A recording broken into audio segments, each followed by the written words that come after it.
Mr. Keith, thank you for coming out from Santa Monica, right? Yes, that's correct. Thank you for being here, man. Yeah, I appreciate it.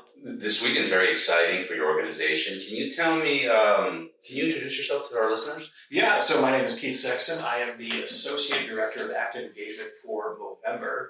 I've been working for Movember for about coming up to 11 years now, so I've been around for a long time there.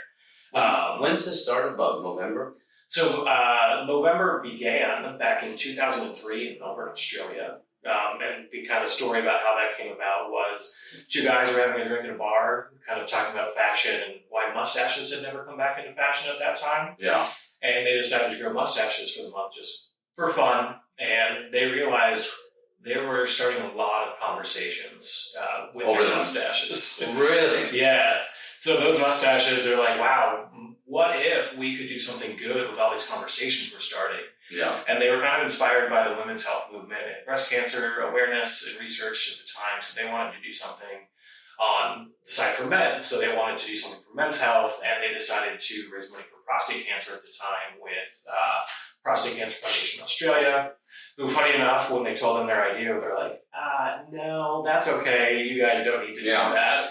They did it anyway and ended up raising somewhere over $40,000. And they were like, oh, okay, yes, you can do this. And the movement kind of began then.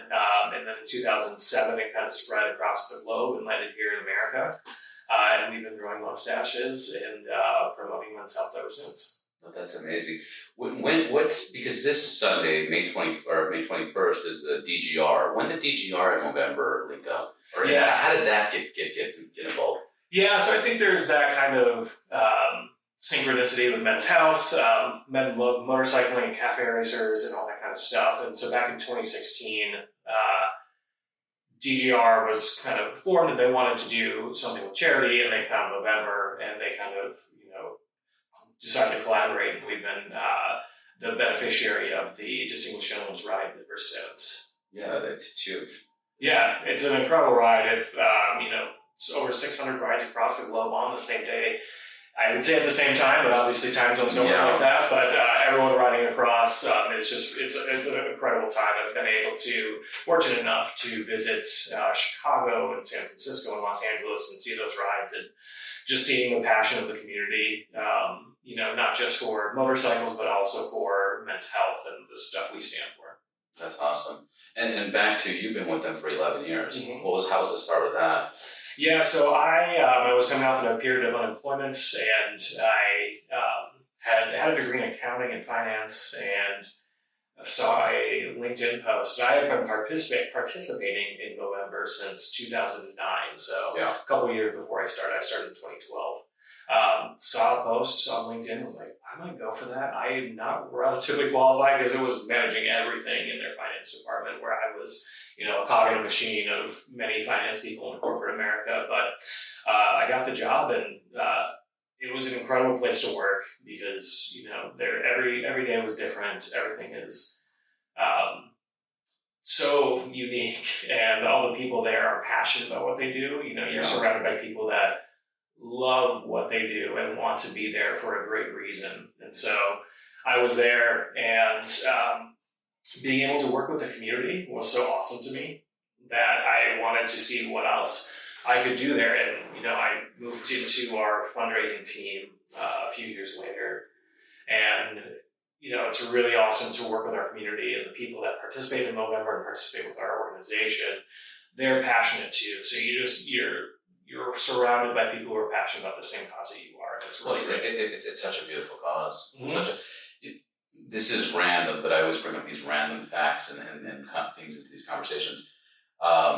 Did you hear about that lady that she changed her gender into male? Like, she just wanted to see what it was to be like a man, and she changed her gender into male.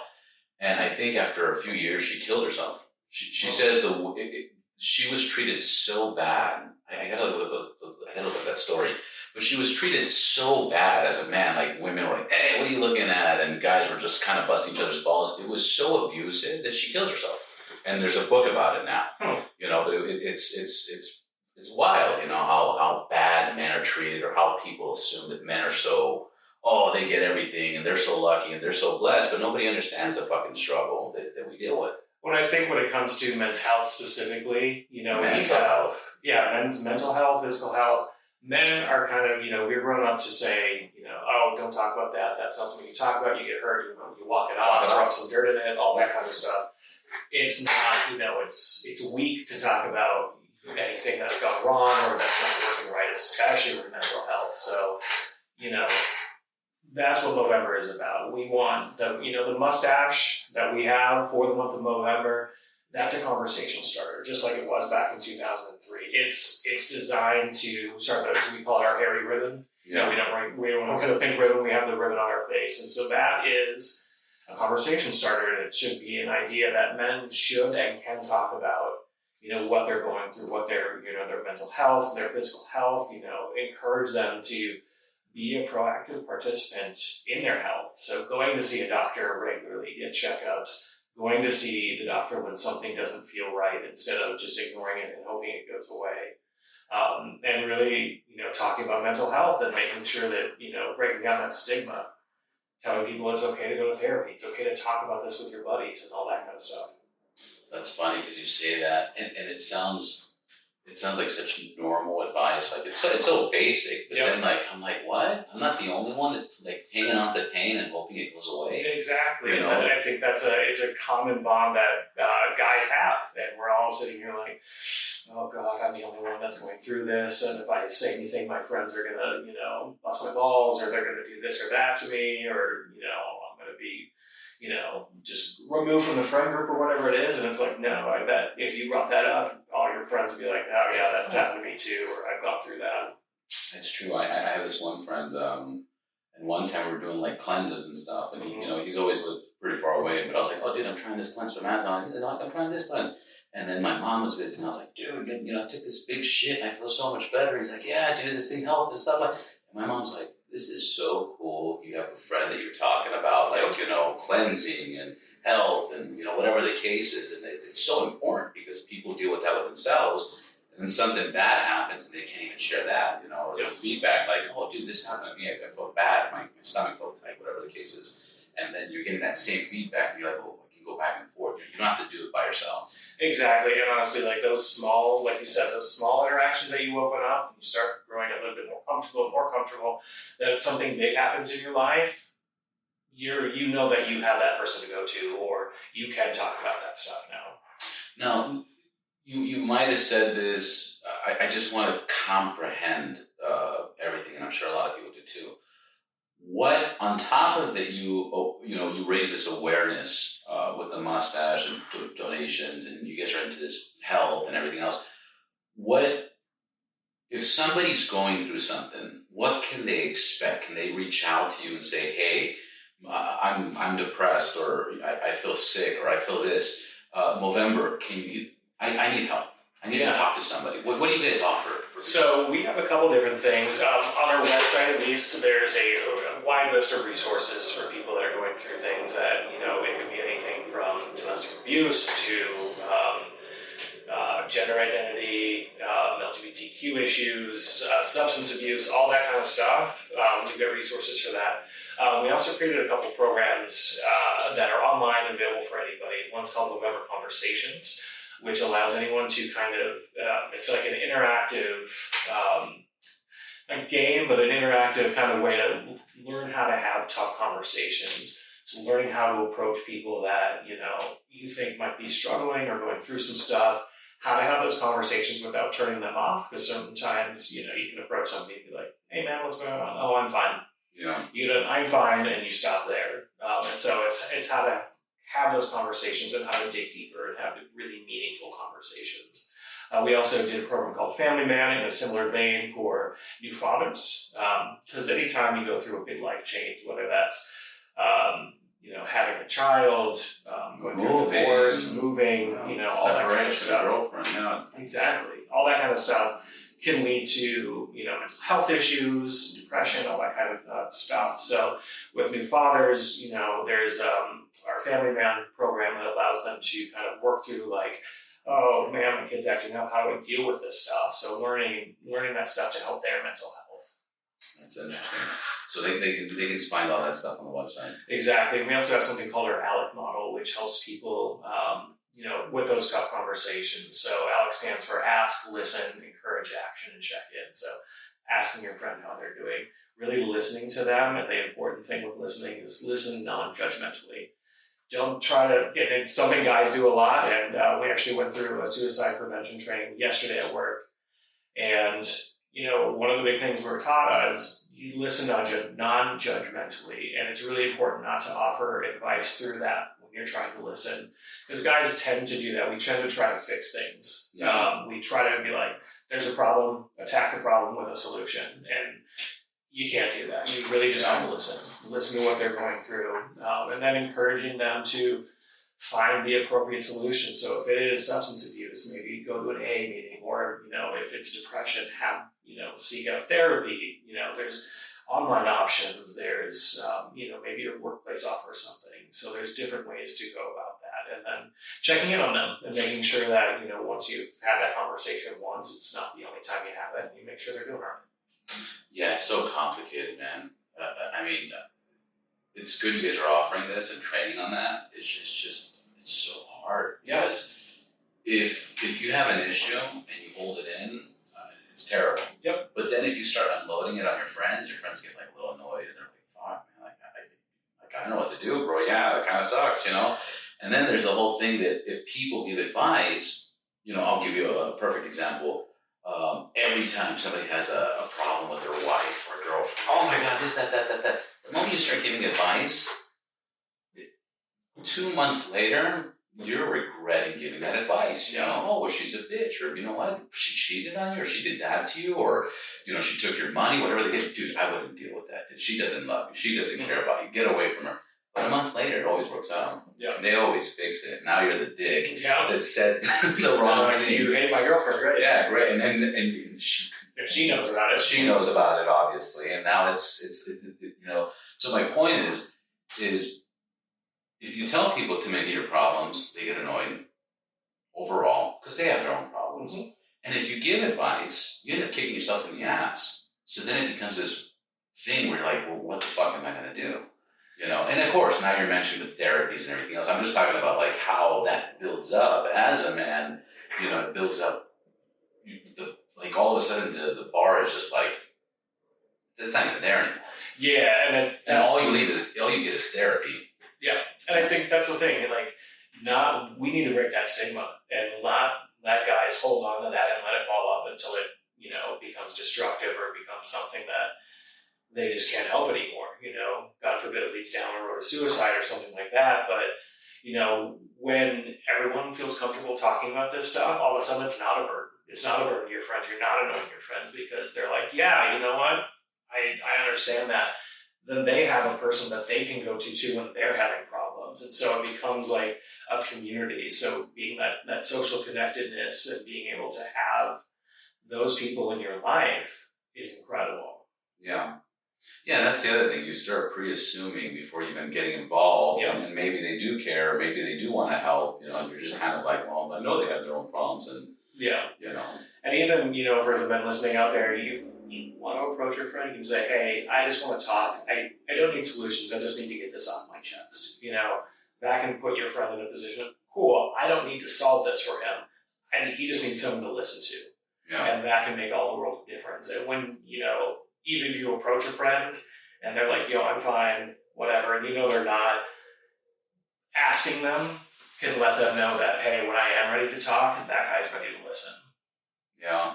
What's been helping me a lot when I get frustrated or there's just a disappointment or, whatever, you help somebody out and then things turn and then they're not there for you, like whatever. The way that I've been dealing with it is I'll lose sleep, I'll stress out, I'll go crazy. Now I just go to the gym. Mm-hmm. I just take it out of the gym. And I've probably said this once or twice on the podcast. I've always been active. I'll do a hike here or go to the gym like twice a month. These last 3 years, because of partnerships or because of stress or because of COVID or because of whatever, I was losing so much sleep. It'd be 5 a.m. I'm like, fuck, man, I have to do something. And now, like, I'm going to the gym every day, and it helps. Otherwise, I'm pretty fucking mad. Yeah, and that's the thing. Like that physical exertion really does help. But there's plenty of studies out there that talk about how good, mental health, like being physically active, can improve your mental health. Yeah. So when you're experiencing those things, like getting active, and it's again, there's no one solution that's going to hit everybody. Right. But being physically active, going out for a walk, even if it's as simple as that, you don't have to, lift heavy weights all the time and, run a marathon, but, just walking around can help clear your mind, and all that kind of stuff is really great for your mental health. Yeah, treadmill, elliptical, any of that stuff. No, it's mind-boggling. Yep. It's really helped a lot. Or going for a ride. Go on your motorcycle and go for a ride. That's the other one. This one I've said many times. Yep. No matter how tired, cold, exhausted, stressed, angry, no matter what it is, the moment I walk towards my bike, it's always like, oh, I'm about to ride, this is scary. But then I kick my foot over. The moment I turn that on, everything's gone. Yep. I could have a conversation with you outside, freezing my ass off. But the moment I get on my bike, and it's weird because I'm getting blown by air, Yep. as soon as I get on the bike, it's like, all right, you're hyper-focused. You're just looking around, what's going on, you know what I mean? Yeah, it becomes your happy place. And that's, for men out there, find what that is for you, whether it is going to the gym, going for a ride. Is there something that, makes you feel great? Do that. Yeah. How has Movember evolved since its establishment in 2013? Yeah, so 2003 is when we first started. 2003. Yes. Again, came to America in 2007. But, when Movember was first started, it was all about, growing a mustache in the month of November, which we dubbed Movember. Mo is the Australian term for mustache. That's their slang, so that's where it comes from. And it was really just about that during that month. So getting men to grow mustaches, start those conversations, raise funds and awareness for men's health. We really focused on prostate cancer, testicular cancer at the time, men's focused cancers. Shortly, after we started bringing in mental health into the cause, because it was, such an issue and such a thing that wasn't talked about, especially for men. Yeah. And as we grew, we also started incorporating some new ways for people to participate. So for those people who, may not want to grow a mustache in the month of November or can't grow a mustache, especially women, we don't encourage them to grow mustaches, but we offer different things like our Move Challenge, which is running or walking 60 miles through the month of November. And that actually represents the 60 men who take their own lives every hour of every day. So there's a really good reason for that 60 number. But people can also choose their own challenge and figure out a fun way to do that. So maybe it's, we've had people ride their motorcycles across the country, or, somebody bike from Florida to Washington, states, not DC. And, that kind of stuff is a really great way. So we operate year round. We're not just in the month of November. We're tackling men's health issues and really encouraging men to, be a part of their health. Yeah. It's strange on a marketing side of it. It's interesting that people come up with this name like Movember. It's in November and it's Movember, and then I wonder how that conversation went. Where it's like, hey, we do this 12 months out of the year. Do we keep the Movember name, or do we change it to more general?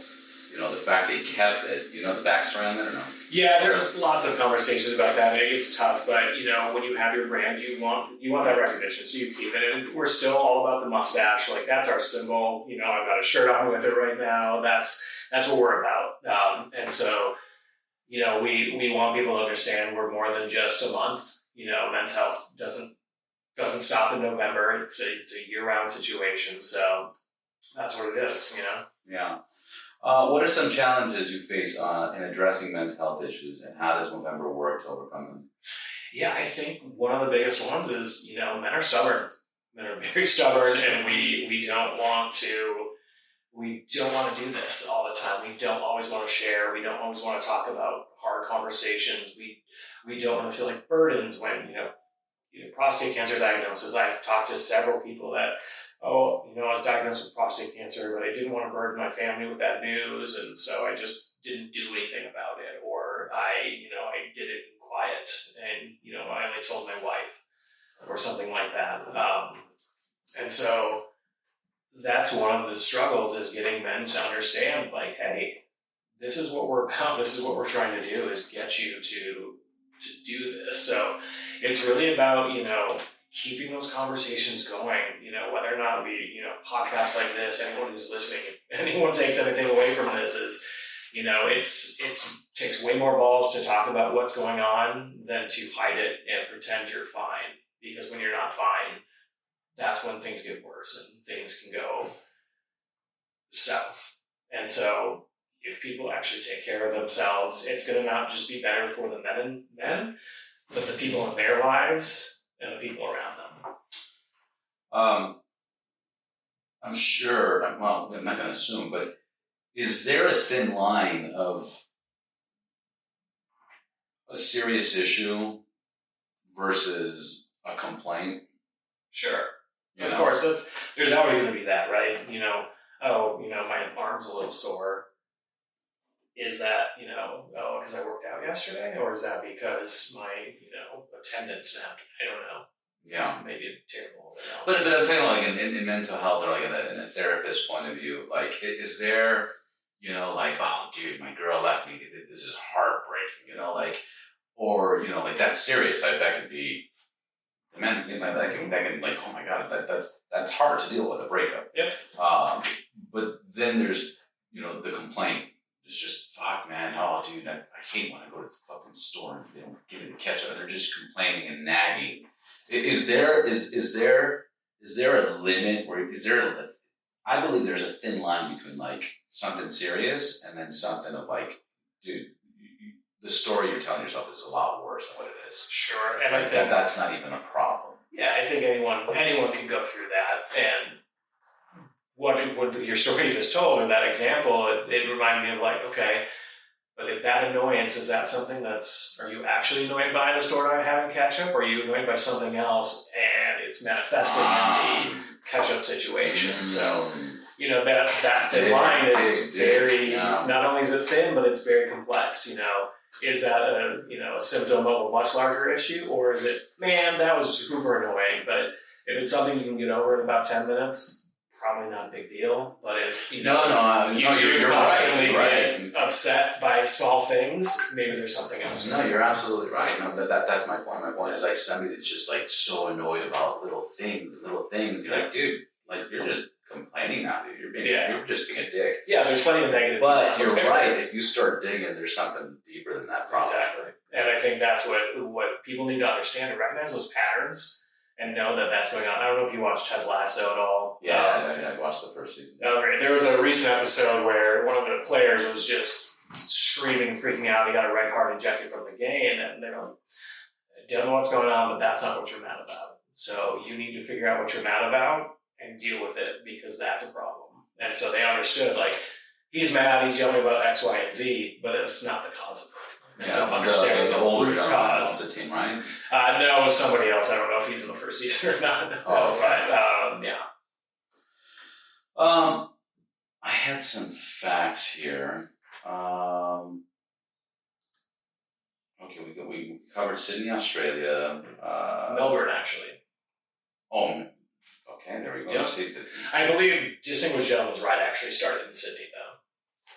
You know what? You're right. 2012. Yes, that's where the event was first. The Distinguished Gentleman Ride was an annual charity motorcycle event that takes place on the last Sunday of September. The event was first held in 2012 in Sydney, Australia, and has since grown to become a global phenomenon. Mm-hmm. So that went to my facts on that. Movember was indeed established in 2003 in Australia by a group of friends, and it has since grown into a global movement. The concept behind Movember involves men growing mustaches during. Okay, we got that. Movember focuses on key areas of men's health, including prostate cancer. We got that. Movember has funded over 1,250 men's health projects worldwide since its inception, supporting innovative research. In addition to mustache growing, Movember encourages individuals to engage in physical activities. How do they do that? Hosting fundraiser events and starting conversations about men's health. Yeah, so the physical activities is that move challenge, that's 60 miles for the 60 women. And, hosting events, I think, when it comes to charity, I think people understand like hosting events, gala dinners, and that kind of stuff. But for us, it's, get together with your friends, have a dinner party together, have a small scale thing, go out to, we've had people do bar nights. It can be something very simple, or it can be something, much more grand. It doesn't need to, there's no real, like, book to explain what that needs to be, but anything where you can get together. And, something else that events promote is social connectedness. I kind of mentioned that earlier, but that's a really important thing for mental health as well. There's been studies that have also shown that men, as they grow older, they lose their relationships in their lives. When they get married, they have children, where women tend to hang on to those and they still keep in touch with their friends and they still see their friends. Men tend to not. They have their kids and they have their wife, and, maybe their friends just become their wife's husbands, and then it becomes a little bit different, so they don't have that outlet. So maintaining those relationships and having like strong social connectedness really helps keep positive mental health. Do you have any statistics or facts about, again, just a fun question, about men in Australia versus men in America, the depression rate there versus here? Are statistically, do they communicate more, communicate less with each other, or do Americans complain more than, is there any factual? There probably is. I don't have that information off the top of my head, but I do know like the global suicide rate is fairly comparable. So like when it comes to suicides, 4 out of 5 suicides are by men. So when you look at that 80% of suicides are men, and globally that number is fairly constant. And so I think there is a constant. I think that issue of that masculinity and being strong, and that if you're injured, don't talk about it. I think that's prevalent across the globe, and in certain cultures it's even worse. We had interviewed somebody yesterday. She's from a Mexican family, and she was like, it is a stigma. We do not talk about that. And the first time my brother brought something up, it became like this huge thing in our household. It just shocked our parents. And so, you have that intersectionality of different things that are happening that, make things worse. There was a story about a police negotiator. Like don't kill yourself or don't push the thing or whatever. He was a negotiator. And he says the number one story that affected his life more than ever was a story where this guy jumped off the building. And when they did the investigation, like he literally just walked up and there was no time to.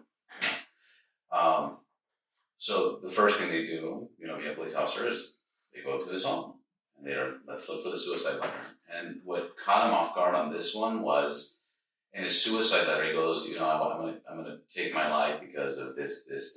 There's no interaction, there's no companionship, there's nobody. Yeah. But he put a cause. He put like a little stop almost, and he says, if anybody says hi to me before I get to the building, I won't take my life. Yeah. And And yeah, that's that social connectedness again, where it's like having somebody in your life, and if people recognize that more, and just that's just a great lesson for our country, for the world, is just be kind to each other. Oh, just be kind. I posted a video on my Instagram maybe a week ago, and I don't really do selfies or like anything. I'm always taking pictures and making videos, but I don't. Yeah. And it was cool because I did a little selfie.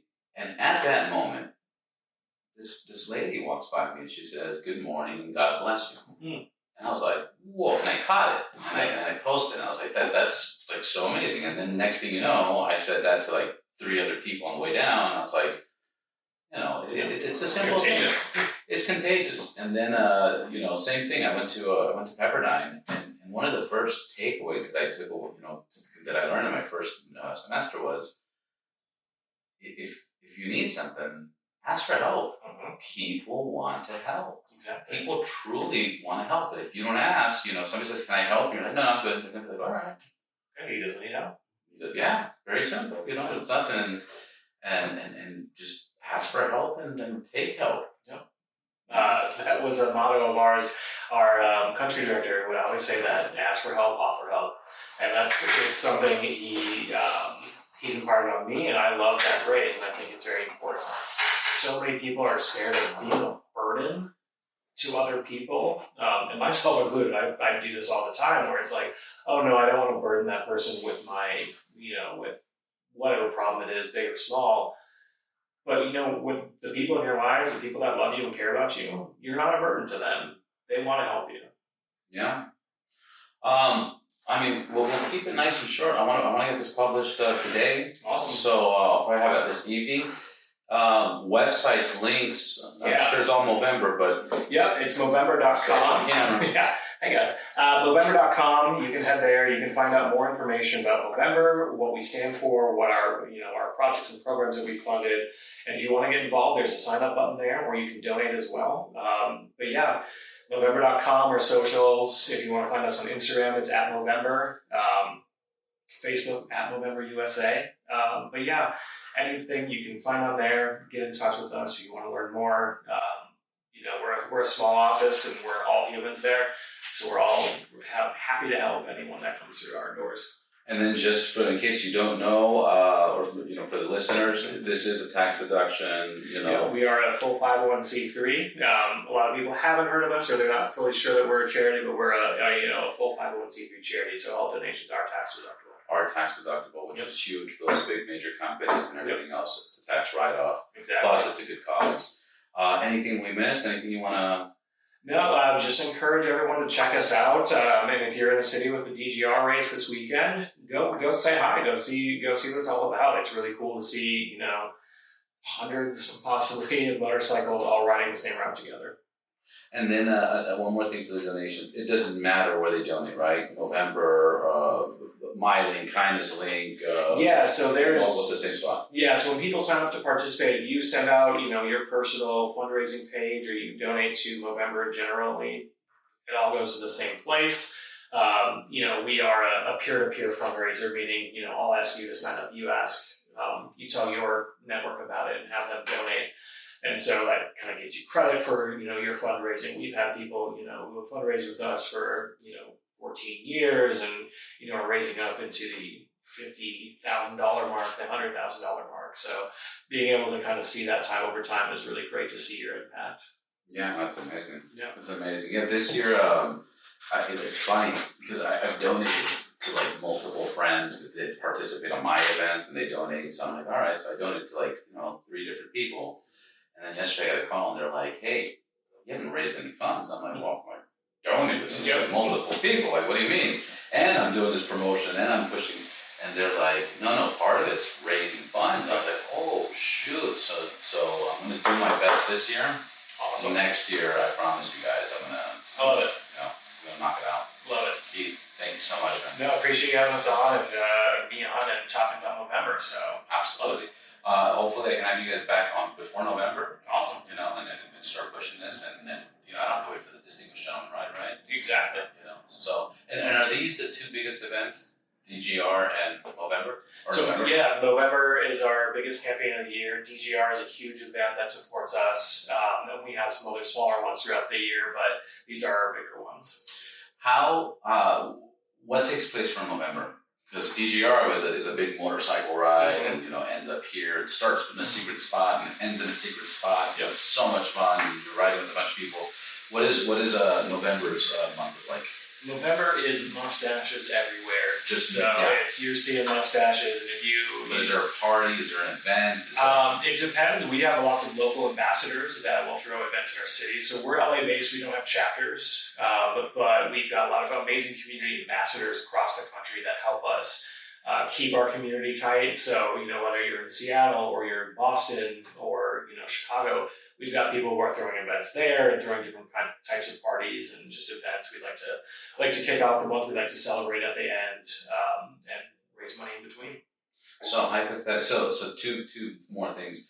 So in November, any man that has a mustache knows what's up. You can just cross the room and be like. I would say about 80% of them are like, yeah, this is for November. And you get the nod. And you get the nod. And then number 2. So hypothetically, there's not an official event, but there's multiple official events. Meaning, if I did the Ride Boundless, team event, whatever in a bar and raised money for this. That's it. That's part of it. Yeah, people can show up. People can donate. They can participate. They can grow mustaches. They can walk those 60 miles, host their own events. That's all part of it. And then when people walk the 60 miles, they're just documenting on their Apple Watch and posting it and showing it. Yeah. So part of our website, when you do sign up for a page and you're doing that, we actually link to Fitbits, Garmin, and Apple Watches to sync that together, so you can actually see your progress accumulate over the month. That's amazing, man. Keith, thank you so much. Hey, I appreciate it. It's great to spread the word, and hope hope your listeners understand. Like, again, it takes more balls to talk about your health than it does to prevent it, talk about it and avoid it. Absolutely. Awesome. Appreciate it. No problem.